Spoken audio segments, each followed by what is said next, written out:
नमस्कार, बहुत स्वागत है आपका। इंडिया टीवी देख रहे हैं आप। आपके साथ मैं हूं Prachi Parashar. NDA versus PDA, किसमें कितना है दम, किसका कुनबा बढ़ा, किसका कुनबा घटा, इसी पर आज करेंगे चर्चा। आज रविवार का दिन है, सियासी खबरों का पारा आज हाई है। दोपहर 4 बजे आम आदमी पार्टी की अहम मीटिंग होने जा रही है।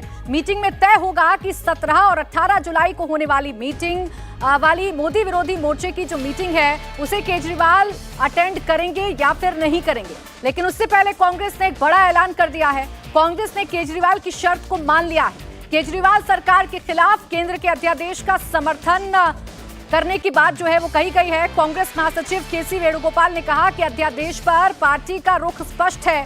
कांग्रेस अध्यादेश का विरोध करेगी, वो उनकी पार्टी अध्यादेश के खिलाफ आपके साथ है। कांग्रेस के इस रुख का आपने भी स्वागत किया है। राघव चड्ढा ने ट्वीट किया और कांग्रेस की तारीफ की है। तो अभी तक जो पेंच फंसा हुआ था वो पेंच अब सुलझ गया है।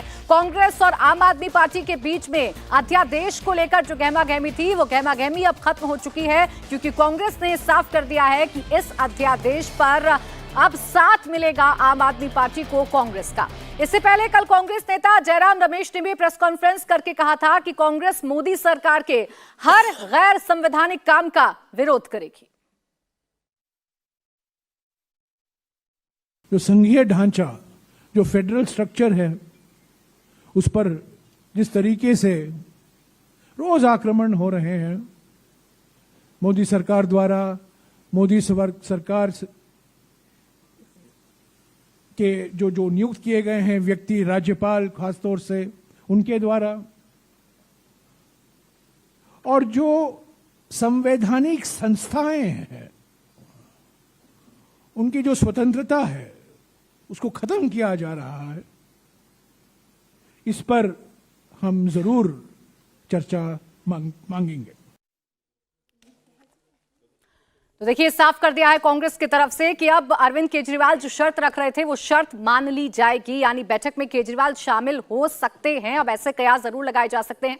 दरअसल केजरीवाल ने शर्त रखी थी कि अगर कांग्रेस केंद्र के अध्यादेश का विरोध करेगी तभी उनकी पार्टी पीडीए में शामिल होगी और अगली बैठक में हिस्सा लेगी। इसी सिलसिले में आज शाम 4 बजे आपकी बैठक होने जा रही है। लेकिन अब इस मीटिंग से पहले ही कांग्रेस ने आम आदमी पार्टी की शर्त मान ली है। ऐसे में आपकी मीटिंग में क्या ऐलान होगा ये भी करीब करीब साफ हो चुका है।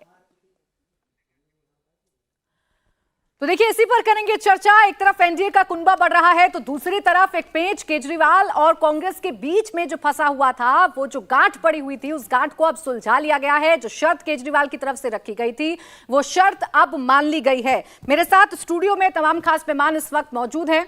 हमारे साथ हैं प्रोफेसर अजय उपाध्याय, कांग्रेस का पक्ष रखने के लिए। हमारे साथ इस वक्त अवनिजेश अवस्थी भी जुड़ चुके हैं राजनीतिक विश्लेषक के तौर पर। इसके साथ ही साथ हमारे साथ शिवम त्यागी हैं भारतीय जनता पार्टी से, आपका भी बहुत बहुत स्वागत है। समाजवादी पार्टी से हमारे साथ धर्मेंद्र यादव हैं, इनका भी पक्ष जानेंगे। लेकिन इस बीच अभी अभी एनसीपी के साथ आकर भारतीय जनता पार्टी में शामिल हुए प्रफुल्ल पटेल क्या कह रहे हैं, एनडीए में शामिल हुए प्रफुल्ल पटेल का क्या कहना है, वो सुनवा देते हैं। आज आता मी सुरू करतोय, आता परत बोलणार नाही। आज आदरणीय आमचे सर्वांचे दैवत, आमचे सर्वांचे नेते आदरणीय शरद पवार साहेबांचा आशीर्वाद घेण्यासाठी माननीय अजितदादा पवार, माननीय छगन भुजबळ साहेब, माननीय सुनील तटकरे जी, माननीय धनंजय मुंडे, माननीय हसन मुश्रीफ जी, माननीय दिलीप वळसे पाटील आणि बाकीचे सर्व मान्यवर मंत्री महोदय आणि आमचे झिरवळ साहेब सगळे आज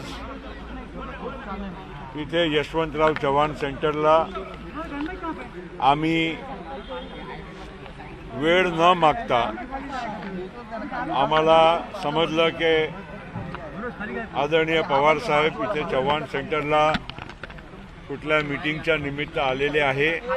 हमें जानकारी मिली थी कि पवार साहब बैठक के लिए यहाँ आए हैं, इसीलिए इस मौके पर आलो। हम सभी यहाँ पर उनसे मिलने के लिए आए। सर्वांनी नमस्कार पाय पडून आम्ही आशीर्वाद मागितले। पवार साहब से हम सभी ने आशीर्वाद मांगा। आम्ही सगळ्यांनी साहेबांना विनंती पण केली की आमच्या सगळ्यांच्या मनामध्ये त्यांच्यासाठी आदर तो आहेतच, पण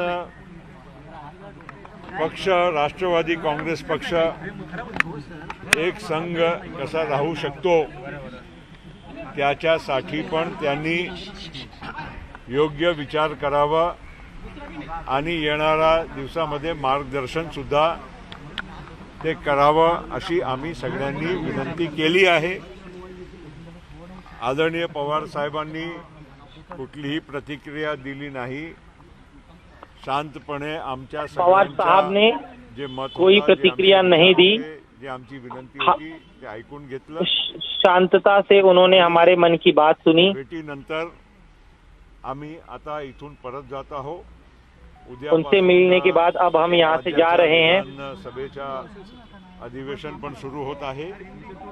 कल से विधानसभा का सत्र भी शुरू हो रहा है. दादाच्या नेतृत्वामध्ये उद्यापासून आपल्या विभागाची जबाबदारी विधानसभा. अजीत पवार के नेतृत्व में कल से सभी मंत्री विधानसभा में अपना काम करेंगे.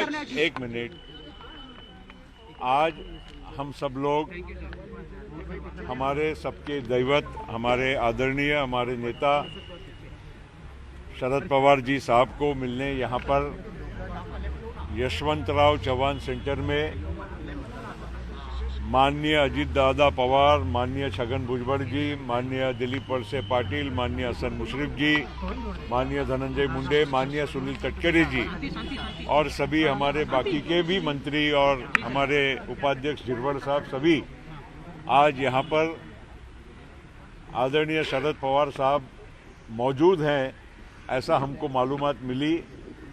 तो हम श्री अजीत पवार साहब के बंगले पर बैठे थे. तो जैसे ही हमें समझा कि यहाँ पर साहब बैठे हैं तो हम सब लोग यहाँ पर बिना पवार साहब को सूचित किए हुए यहाँ पहुँचे. आदरणीय शरद पवार साहब के हम सब लोगों ने प्रणाम करते हुए आशीर्वाद उनसे मांगे और उनसे विनंती भी की कि उन्होंने हम सब लोगों की जो एक इच्छा है कि राष्ट्रवादी कांग्रेस पार्टी एक साथ रहे और मजबूती से आगे काम करे, इसके लिए हमने विनंती की और साहब को ये भी कहा कि आप इस दिशा में अवश्य विचार करें. आदरणीय पवार साहब ने किसी भी प्रकार की प्रतिक्रिया नहीं दी, हमारी बात को सुना और उसके पश्चात हम सब लोग यहाँ से अब प्रस्थान कर रहे हैं. बस इससे ज़्यादा आज के लिए हमारे पास न कोई आपके पास न जवाब है न प्रश्न हम आपके लेने वाले हैं. तो आपने प्रफुल्ल पटेल को सुना. वाईबी चौहान सेंटर में एक अहम बैठक चल रही थी. ये शरद पवार से मिलने के लिए अजित पवार और उनके साथ जो नए 8 मंत्री बने हैं वो शरद पवार से मिलने के लिए पहुंचे थे. सूत्रों के हवाले से जानकारी ये है कि शरद पवार को मनाने की कोशिश की जा रही है और अगर ये फॉर्मूला ठीक होता है, अगर शरद पवार मान जाते हैं और एनडीए में शामिल हो जाते हैं तो फिर सुप्रिया सुले की केंद्र में भूमिका हो सकती है. हालांकि अभी प्रफुल्ल पटेल ये जरूर कह रहे हैं कि एनसीपी सब साथ हैं, आशीर्वाद शरद पवार का मिला है, शरद पवार ने कोई प्रतिक्रिया नहीं दी है, उन्होंने बैठकर हमें सुना है. ये प्रफुल्ल पटेल की तरफ से कहा गया है. यानी क्या अब शरद पवार भी एनडीए के साथ आने वाले हैं, ये अब सबसे बड़ा सवाल है. आइए इसी के साथ करते हैं चर्चा की शुरुआत. शिवम जी, सबसे पहले सवाल मेरा आपसे, महाराष्ट्र में कहां जाके रुकेंगे आप? पहले आपने शिवसेना तोड़ ली, फिर एनसीपी में टूट पड़ी और अब शरद पवार पर भी डोरे डालने की कोशिश.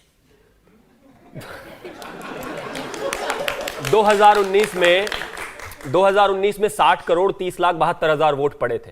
हमारा एजेंडा है कि 2024 में वो सारे के सारे वोट भारतीय जनता पार्टी को पड़ने चाहिए. अब इसमें कोई बुरी बात तो है नहीं. कोई भी प्लेयर, कोई भी खिलाड़ी या कोई भी राष्ट्र निर्माण करने के लिए आगे बढ़ने वाली पार्टी चाहती है कि उन्हें वोट मिले. हम भी यही चाहते हैं. भारतीय जनता पार्टी और हमारे देश के प्रधानमंत्री के विजन के साथ, उनके निर्णयों के साथ, इस देश की प्रगति के साथ जो भी कोई जुड़ना चाहता है उसका स्वागत है. अब जहां तक डोरे डालने की बात है, अब कोई 18 साल का तो है नहीं, उससे कम नहीं. मैं ऐसा मानता हूं कि लोगों को लगता है, लोग ऐसा समझते हैं, पार्टियां ऐसा धीरे धीरे मान रही हैं, समझ रही हैं, बस कांग्रेस को छोड़ दें तो, कि राहुल गांधी की व्यवस्था में, राहुल गांधी के लीडर होते हुए कोई भी पार्टी आगे बढ़ पाए ऐसा संभव नहीं है। वो एक तरीके से आप उनको, वो मैं वह शब्द इस्तेमाल नहीं करना चाहता हूं, लेकिन आप समझ जाइए कि वो जिसके साथ भी जाते हैं वो बर्बाद है। अखिलेश यादव के साथ आए उत्तर प्रदेश में, हालत खराब।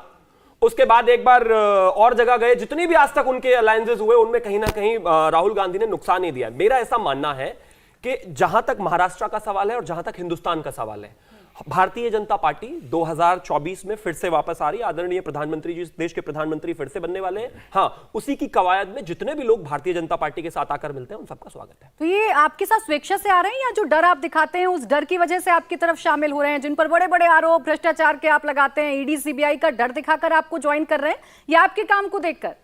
उसी अलायंस में, या फिर यूं कहिए वहां पर जयंत पाटिल भी हैं, उन पर भी भ्रष्टाचार के आरोप हैं, वो तो नहीं डरे। राहुल गांधी पर भी आरोप है, वो भी नहीं डरे आज तक तो, वैसे अगर देखा जाए। इसके अलावा और तमाम लोगों पर मेरा ऐसा मानना है, देखिए चोर अगर है तो किसी भी पार्टी में अगर वो है तो उसको इस देश के प्रधानमंत्री, इस देश की भारतीय जनता पार्टी की सरकार और इस देश की तमाम एजेंसियों से डरने की जरूरत है और डरना भी चाहिए। और जो चोर नहीं है उसको कहीं डरने की जरूरत नहीं। इस पर मैं आगे विस्तार से चर्चा करूंगी, लेकिन उससे पहले अजय जी, एक तरफ आप अपने अलायंस को बढ़ा रहे हैं, केजरीवाल की शर्त आपने मान ली, दूसरी तरफ अभी शरद पवार से मुलाकात की। आप जानते हैं बीजेपी चुप नहीं बैठेगी महाराष्ट्र में। एकजुट करने के लिए क्या आगे अब आपकी रणनीति है? देखिए, पहले तो राष्ट्र निर्माण की बात थी। कटप्पा और गद्दारों से यदि राष्ट्र निर्माण होता है तो बहुत अच्छी बात है। ऐसे राष्ट्र निर्माण की जरूरत शायद इस देश को नहीं है। देश जानता है, जयचंद को भी देखा है इतिहास में और भविष्य में भी देखेगा ऐसे जनचंदों को। महाराष्ट्र से लेकर मैं बीच में एकदम नहीं बोलता। अब बात आती है बड़े, वाकई पार्टियों के प्रति बड़ा इनका खुला दिल है। चाचा भतीजे को लड़वाने में तो माहिर हैं। देखिए ना, बिहार में पशुपति पारस और चिराग पासवान में कैसे लड़ाया, इतना लड़ाया, ऐसा लड़ाया कि उनकी झोपड़ी में डकैती डाल दी। झोपड़ी उनका चुनाव चिन्ह है भाइयों, जरा सुनिएगा। जहां तक बात अभी अजित पवार और चाचा भतीजे में लड़वाने का प्रयास, वही अजित पवार छाती पीट पीट के कहते थे, प्रधानमंत्री जी 70,000 करोड़ का भ्रष्टाचारी है, ये महाचोर है। हम लोग को लगा कि भाई जेल डालेंगे, इन्होंने तो उप मुख्यमंत्री बना दिया, मंत्री पद का शपथ दिला दिया, और भी कुछ कुछ हैं। उत्तर प्रदेश में अपना दल माँ बेटी को पराया बना दिया है। अपना दल के दोनों आपस में लड़ते हैं कि कौन कहाँ है। राजभर जी एक वहाँ होते थे, वो अब भ्रम के शिकार हो गए हैं। बिहार में उपेंद्र कुशवाहा कभी यहाँ जाते हैं कभी वहाँ आते हैं, ये हाल इनका बना दिया है। ये यदि ऐसे पार्टियों से ये अपना कुनबा बढ़ा रहे हैं तो हे ईश्वर, आपको ये मंजूर हो और आपको ये मेरी तरफ से शुभकामना है। ऐसे लोगों को ही लीजिए। ऐसी पार्टियां जब आपके साथ आती हैं तो गुणवान हो जाती हैं। नहीं, गद्दारों नहीं। हमारे यहाँ देखिए प्राची जी, हमारे यहाँ जो वैचारिक आधार पर लोग हैं, जो एक तरह से देश में विश्वसनीयता का जो एक मापदंड है उस पर खड़ा रहने की बात है। हाँ, मतभेद हैं, नहीं कहूंगा कि मतभेद नहीं, पार्टियां अलग अलग हैं तो मतभेद होंगे। अभी आपने बात कही कि हमने शर्त मान लिया, किसी ने हमारी शर्त को मान ली। शर्त एक दूसरे के विचारों पर आना और कुछ चीजें यदि है तो मानने में कोई बुराई नहीं है, यदि वो चीज देश के हित में हो। जैसे कि अध्यादेश लाना, सुप्रीम कोर्ट ने उस पर हस्तक्षेप किया है कि अध्यादेश गलत था। भारत के संविधान की रक्षा करने के लिए ऐसे प्रयास किए जाएंगे कांग्रेस के द्वारा, और मुझे लगता है इस पर मुझे फक्र है, ऐसी बातें हम करेंगे। देखिए अजय जी, जो बात आप अब समझ रहे हैं कि सुप्रीम कोर्ट ने जो कहा या अध्यादेश लाकर जो कुछ हुआ, जो बात आप अब समझ रहे हैं कि आपसे कुछ दिन पहले नहीं समझ रहे थे। नहीं, बैठक में तो आपने खुल के स्टैंड क्लियर किया नहीं। बहुत अच्छी बात, इसलिए मैं कह रही हूँ कि दबाव में तो नहीं आ गए केजरीवाल के। प्राची जी बहुत अच्छी बात कही है। हम दबाव में आते हैं। भारत के संविधान पर कोई प्रहार करता है तो उसको हम रोकने के लिए चाहे हमें जितना करना पड़े हम करते हैं, पहली बात। दूसरी बात, जिस तरह से अभी चर्चा हो रही है, क्या कभी भी कांग्रेस पार्टी ने नहीं कहा, ये कहा था कि हम इसका समर्थन नहीं करेंगे?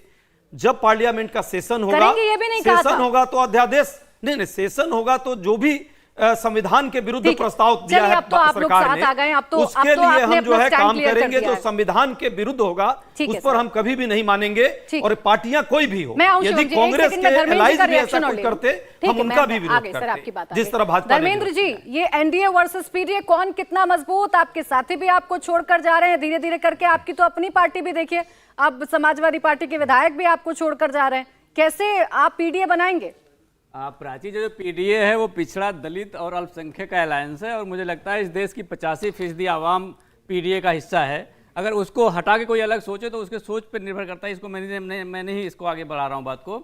मेरी बात बस इतनी है कि भारतीय जनता पार्टी जैसे अंग्रेज हमारे देश को राज करने के लिए आए थे और डिवाइड एंड रूल का फार्मूला अपनाया था, भारतीय जनता पार्टी सेम उसी फार्मूले के साथ चलती है। जैसे अजय जी ने बहुत सारे स्टेट का उदाहरण भी बता दिया, आपके सामने है। जो नेता इनको भ्रष्टाचारी दिखता है, इनके वॉशिंग मशीन में धुल के बिल्कुल साफ सुथरा निकल के आ जाता है और इनके सरकार का हिस्सा बन जाता है। तो अगर मोदी जी हो सकता है इसको कोई नई टेक्नोलॉजी का इनोवेशन बता सकते हैं कि हम भ्रष्टाचारी को भी धुल देते हैं, हमें कोई ट्रायल की आवश्यकता नहीं है, जुडिशियल ट्रायल की जरूरत नहीं है, हमें कोई जांच एजेंसी की जरूरत नहीं है, उनको रात भर में हम सही कर देते हैं। और ये ऐसा नायाब फार्मूला है जो पूरे विश्व में कहीं नहीं है। तो ये इनकी सोच हो सकती है। आज सवाल इस बात का है कि अगर हम शिक्षा के मामले में बात करें, जो आप पीडीए की बात कर रही हैं, इस देश में 56 सेंट्रल विश्वविद्यालय हैं, केंद्रीय विश्वविद्यालय 56 है, 23 IIT हैं, 20 IIM हैं, 31 NITs हैं। इन सब में आज भी 27% OBC का आरक्षण है और 23% शेड्यूल कास्ट और ST का आरक्षण है। उसके बावजूद भी प्रोफेसर और एसोसिएट प्रोफेसर में 1% भर्तियां आजादी के बाद आज तक नहीं हो पाई हैं। यह भारतीय जनता पार्टी का एजेंडा है कि दलित को कैसे दूर रखा जाए। उसके अलावा जिस नए भारत की बात करती है भारतीय जनता पार्टी, आज 2023 में आजादी का अमृत महोत्सव मनाया जा रहा है। मैं इस पर आपसे जवाब लूंगी धर्मेंद्र जी, क्योंकि आप दलित पिछड़ों की बात कर रहे हैं। वो नेता जो सबसे ज्यादा इनकी बात करते थे वो अब इनके साथ चलेंगे। मुझे ब्रेक लेना होगा, मुझे ब्रेक लेना होगा। एक बात आनी, जल्दी से 2023 में भारतीय जनता पार्टी के विधायक का प्रतिनिधि दलित के मुंह में पेशाब करता है। ये भारत नहीं है, ये भारतीय जनता पार्टी की नीयत हो सकती है, लेकिन मैं इस पर जवाब ले लूंगी, मैं इस पर जवाब ले लूंगी। मुझे एक छोटा सा ब्रेक लेना है, ब्रेक से फौरन वापस लौटेंगे। अपनी जेश अवस्थी से भी उनका मैं कमेंट लूंगी। रुक जाइए सर, अब रुक जाइए, ब्रेक अनाउंस कर दिया मैंने। मुझे पता है बहुत सारा कुछ कहने के लिए आपके पास। इंडिया टीवी हर वक्त हर जगह डाउनलोड करने के लिए सर्च करें India TV news Google play store या ऐप स्टोर पर।